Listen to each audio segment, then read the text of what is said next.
So I finally made it to Camp Cyohoha. It was a bit of a mistake. I had gone quite a long way past the turn-off for the campsite for Cyohoha because there is no big sign. I've just met the owner, Joseph. He's lovely, but he was saying that there is a small sign but not a very big one, and because the bike that I'm on doesn't have a phone holder, so I got a really long way before I realised I'd missed the turn off, and I came back this way. Anyway, I've been wearing my helmet all day and it's kind of done that. So I got these little marks here. Yeah, it's been very, very hot today. It was beautiful this morning when I set off from Rusumo because it was just really nice and like early morning chill. But it's got progressively a hell of a lot hotter during the day. So I've made the campsite. This is the tent that I'm in. I kind of, when they said a safari tent, I was kind of thinking glamping, you know. I thought sort of a proper big glamping tent, but it's a very sort of just a safari tent with a bed and a mosquito net. And I'm just waiting for them to open the shower block so that I can go and have a shower, because look at this. That is dust from the road coming between the twin lakes. It was quite a dusty experience. I am feeling okay. I'm feeling better than I thought I would. I'm rehydrating with Fanta and lots of water. But yeah, I'm just gonna get myself cleaned up and show you around Lake Cyohoha Campsite. The other slightly entertaining point is that there is absolutely no electricity here, so there's no plugs in the bar or anything, or in the tents, but you can go to the reception. They have a solar panel charger, so if you get desperate you can use that. But yeah, I mean, it's very, very rustic. There are some little blue tents over there. I think if you're coming to camp, bring your own, because they look very, very, very small. Whereas these ones behind me are the safari tents, the ones that I'm staying in. And there's also some chalets at the top. I don't know if I can show you inside those, but I think if you are staying, the chalets might be the way to go, unless you're very happy with literally just the bed and the tent. I mean, it's perfectly spacious. You could get 2 people in there, no problem. But I think maybe not the little ones. They might not be so much fun.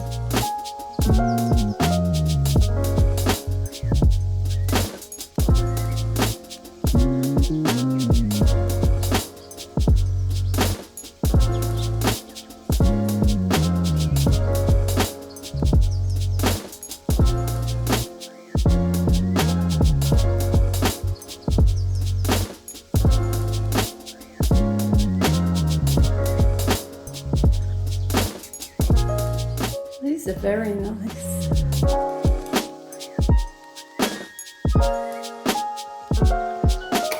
Oh, there's electricity in here. That's a nice spacious bathroom.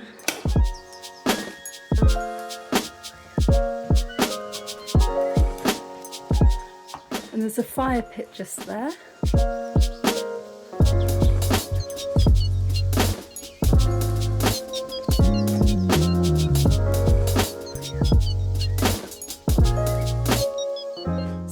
On this side.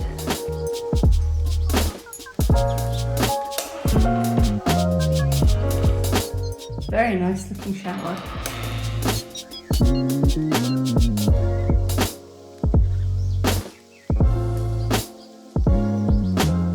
You can see the lake.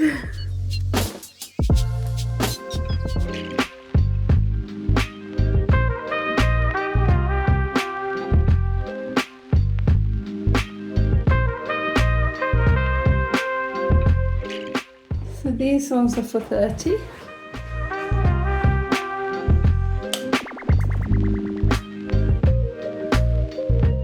Same, a nice bathroom. Large bed, but no mosquito net.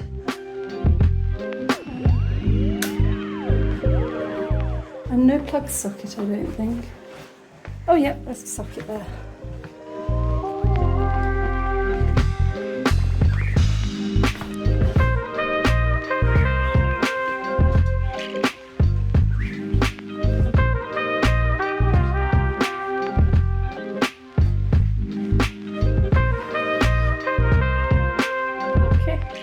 So that's for 30, the other ones were for 40.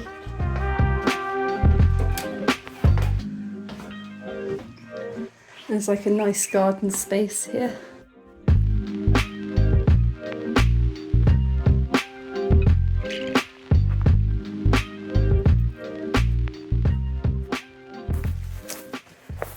So these ones are the little tents and they're 15,000 per night and you get a little mattress in there. But they are tiny. They are literally, you could lie down, and they get very, very warm because they're in the heat. Like, there's no shade. But if you just wanted somewhere to lie down for the night, and you're not bigger than probably about 5'3", then yeah, this would be a place to stay. Oh, that's a big mango. Look at that. Very nice mango.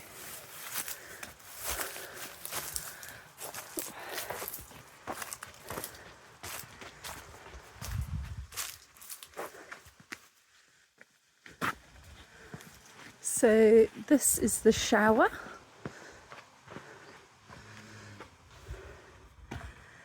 Oh, no it's not, it's the men's toilets by the look of it. This is a shower through here.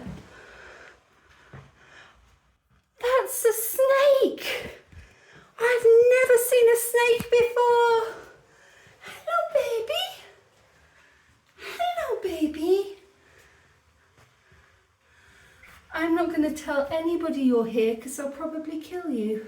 He's green. Are you a boomslang? Okay. I have never seen a live snake in Rwanda before. I'm feeling very, very privileged. It's hiding in this little room here, are the toilets.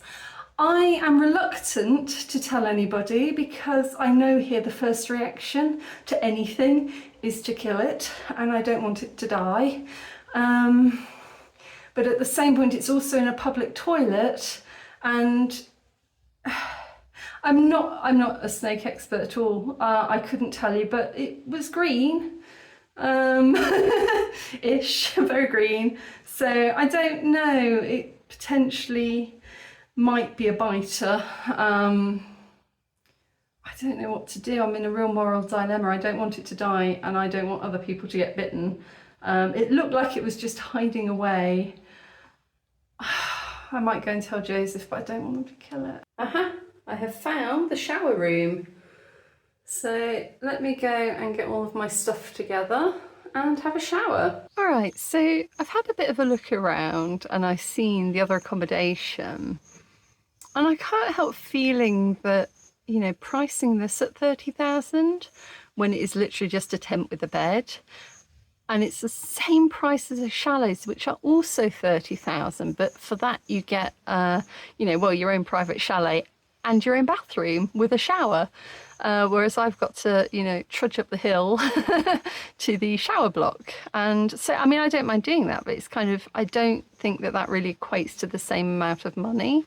And I mean, the tent's fine, but it's definitely seen better days. There's a lot of sort of mould and stuff along the corners and things. So I don't know. I mean, it's fine, but I just feel like the pricing structure maybe could do with a bit of a review.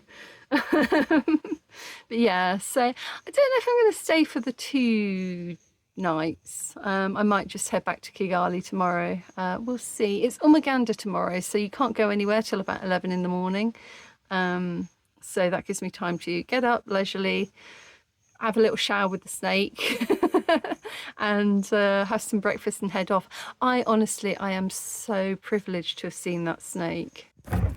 Whoa. Oh my God.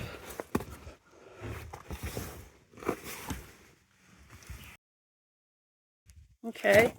Yeah, I just fell through that. So there's only one side of the bed that you can actually sleep on.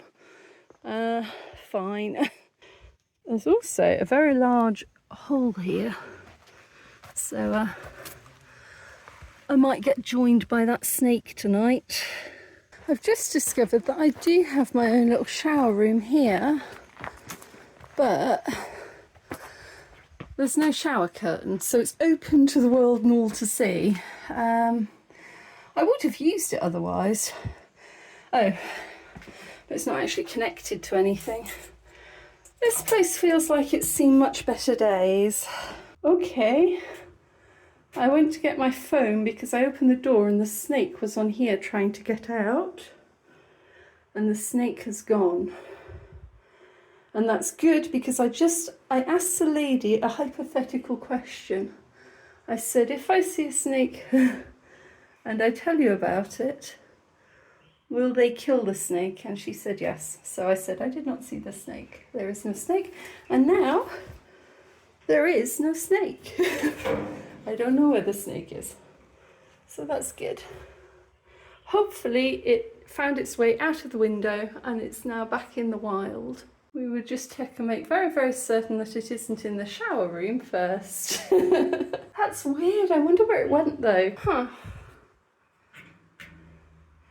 I'm now absolutely fascinated. Where did you go, little snake? You little escape artist, you. I wish you well and I wish you luck. Go and be free. Okay. I'm going to stop now. I'm going to stop because I'm tempting fate by doing this. Snake obviously doesn't want to be found. I probably shouldn't leave my clothes on the floor, but there's absolutely nowhere to hang them up, so unless of course I put them in the men's urinals. I'm a bit worried that tomorrow I'm going to get out the shower and there's just going to be 3 men peeing here. So I asked them to unlock the bathroom so that I could have a shower. They did. I carried all of my stuff up here. I've got undressed and there's absolutely no water. Yeah, nothing. So there's a bucket just over there and I'm wondering if I can just put some water in that because there's a tap here. So if I fill up the bucket, then maybe I can have... Maybe I can have a wash, maybe not. Right, well, I'm wandering around in a towel at the moment. I'm thinking that maybe I'm going to have to get back into my stinky clothes, walk down the hill and ask them if there's any chance of a bucket of water. I'm annoyed at myself because if I was sensible, I would have tried the water before I got undressed, but I didn't. So, yeah.